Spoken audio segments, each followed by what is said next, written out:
Good evening दोस्तों, मेरा नाम है रामलाल गुजर और मैंने खुद ने एलडीसी का एग्ज़ाम दिया है और अभी टाइपिंग की तैयारी कर रहा हूँ। और ये वीडियो मैंने स्पेशली उन बच्चों के लिए बनाया है जो भी अभी एलडीसी का एग्ज़ाम दिया है, जिन्होंने और जिनका इतना स्कोर है या उनको ये कॉन्फिडेंस है कि उनका इतना स्कोर है कि वो टाइपिंग के लिए तो निश्चित तौर पे बुलाए जाएंगे। अब अगर वो टाइपिंग में अच्छा स्कोर कर लें तो उनका सिलेक्शन हो सकता है। तो अब जो मुख्य बिंदु है टाइपिंग को लेकर ध्यान में रखने चाहिए। फर्स्ट तो उन बच्चों के लिए जिनकी टाइपिंग स्पीड बहुत अच्छी है तो डेफिनेटली बहुत अच्छा करने वाली है। और सेकंड उन बच्चों के लिए जो सबसे ज़्यादा दुखी हैं और इसी बात को लेकर दुखी है, उनकी टाइपिंग स्पीड तो ज़्यादा है नहीं, स्कोर भले अच्छा आ रहा है लेकिन हो सकता है उनको फाइनल मेरिट में बाहर होना पड़े क्योंकि उनकी टाइपिंग स्पीड है जो थोड़ी कम है। तो उन्हीं बच्चों को ध्यान में रखकर मैं ये वीडियो बना रहा हूँ जिनकी टाइपिंग स्पीड कम है। तो आपको ये करना है कि जो मुख्य बिंदु है वो मैं बता रहा हूँ, उन्हीं पे ध्यान देना है। देखिए, टाइपिंग में 9 नंबर लाने हैं, 25 में से दोनों में अगर 9 नंबर आते हैं तो आप लोग पास हो जाते हैं। लेकिन मैं ये कहूँगा कि केवल 9 नंबर के लिए अगर आप तैयारी करते हैं तो डेफिनेटली आपके फेल होने के चांस बढ़ जाएंगे। क्योंकि ये ज़रूर नहीं कि आपने जो भी टाइप किया है वो पूरे के पूरे वर्ड है जो आपके सही हों। अगर उनमें से कुछ गलत हुए तो वो तो काउंट होंगे नहीं, तो 9 नंबर लाने वाला ख्वाब आपका टूट सकता है। इसलिए मैं ये कहूँगा कि आपको ये करना है कि हिंदी में तो कम से कम 20 प्लस वर्ड की स्पीड आप गेन करने की कोशिश करो, ठीक है। जो कि पूरे नंबर लाने के लिए तो ज़्यादा चाहिए, लेकिन 20 के लगभग आप हिंदी में लाने की कोशिश करो। और इंग्लिश में लगभग है जो आप 25 वर्ड की स्पीड गेन करने की कोशिश करो, उसी के लिए प्रैक्टिस करो बार बार। और इतनी आ जाए तो समझ लेना कि अब ठीक है, चलो ठीक है।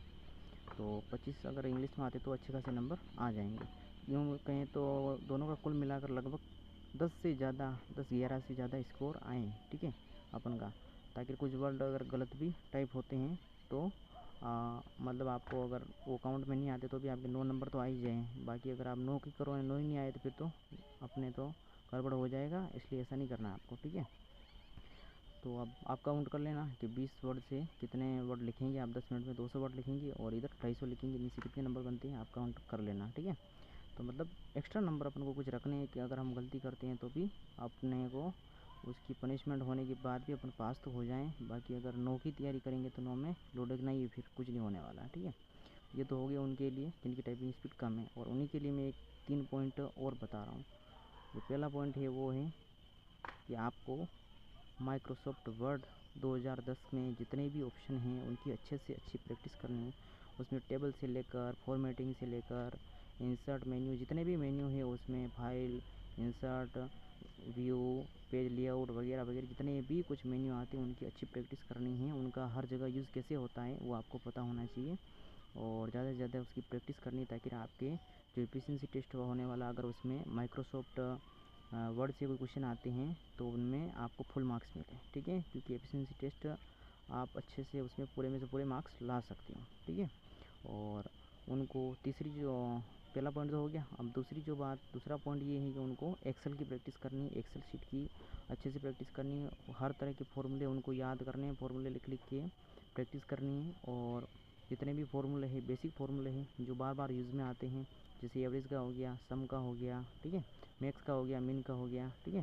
तो ये सारे फार्मूले आपको प्रैक्टिस करने हैं और इनको अच्छे से तैयार करना है। और एक्सेल में जितनी भी ऑप्शन है उनकी भी अच्छी प्रैक्टिस करनी है। और जितने भी आपको लगता है एक्सेल में इस तरह से क्वेश्चन बन सकते हैं उसके लिए मैं अलग से वीडियो भी बना दूंगा। आप अगर रिक्वेस्ट करोगे तो ही बनाऊंगा, बाकी तो मैं नहीं बनाऊंगा। क्योंकि बहुत सारे वीडियो पहले से भी यूट्यूब पे आपको बने हुए मिलते हैं, ऐसे प्रैक्टिस कीजिए वैसे प्रैक्टिस कीजिए। लेकिन मुझे नहीं लगा कहीं पे, क्योंकि बच्चों को बहुत ज़्यादा कंफ्यूज कर दिया इन्होंने, ये कर लीजिए वो कर लीजिए। इसलिए मैंने सोचा कि मैं खुद ही एक वीडियो बना दूँ, ठीक है। अगर आप रिक्वेस्ट करेंगे तो मैं बता दूंगा कि कौन कौन से ऑप्शन वास्तव में इंपॉर्टेंट है, उनकी प्रैक्टिस होनी चाहिए, उन पर पहले क्वेश्चन आए भी हुए हैं, ठीक है। और इसी तरह से आपको माइक्रोसॉफ्ट पावर पॉइंट की भी प्रैक्टिस करनी है कि स्लाइड किस तरह से बनाते हैं। और स्लाइड शो से लेकर किसी की शॉर्टकट की भी पूछ सकते हैं, तो इन सब की आपको प्रैक्टिस करनी अच्छी। ये 3 बिंदु हुए हैं, माइक्रोसॉफ्ट वर्ड, माइक्रोसॉफ्ट एक्सेल और माइक्रोसॉफ्ट पावर पॉइंट। इनकी प्रैक्टिस अच्छे से करनी है। और अगर टाइपिंग की आप प्रैक्टिस हिंदी में 20 प्लस वर्ड की करते हो और अंग्रेजी में 25 वर्ड की करते हो तो इन टोटल को मिलाकर आपकी अच्छी प्रैक्टिस हो जाएगी और आप लगभग 100 में से 70 प्लस का स्कोर आप कर लोगे। और अगर आपके फेज़ 1 में अच्छे नंबर है तो अगर 70 प्लस का स्कोर आप करते हो तो वैकेंसी भी बहुत ज़्यादा है। डेफिनेटली आपका सिलेक्शन कहीं ना कहीं हो ही जाएगा। ठीक है, तो बस यही जानकारी मेरे को देनी थी। आप लोग मेरे चैनल को ज़्यादा से ज़्यादा शेयर करें, सब्सक्राइब करें और लाइक करें इस वीडियो को बस। और अगर आपको कोई प्रॉब्लम है, कोई कन्फ्यूज़न है किसी चीज़ को लेकर, तो आप कमेंट में पूछ सकते हैं मेरे से। जो भी आपका कन्फ्यूज़न होगा उसका जवाब ज़रूर दूंगा मैं। थैंक यू दोस्तों।